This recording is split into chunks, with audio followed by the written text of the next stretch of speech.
অন্তর্বর্তীকালীন সরকারের উপদেষ্টা এবং সমমর্যাদাসম্পন্ন ব্যক্তি এবং তাদের স্ত্রী স্বামীর সম্পদ বিবরণী প্রকাশ করা হয়েছে।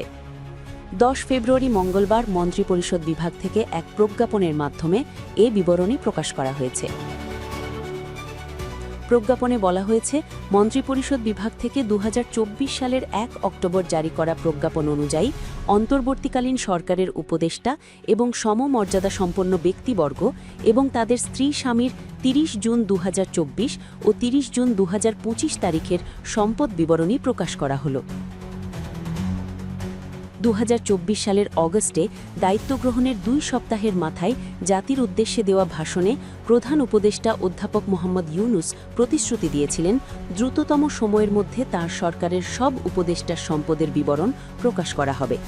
তিনি বলেছিলেন, বর্তমান সরকার দুর্নীতির বিরুদ্ধে স্পষ্ট অবস্থান গ্রহণ করেছে।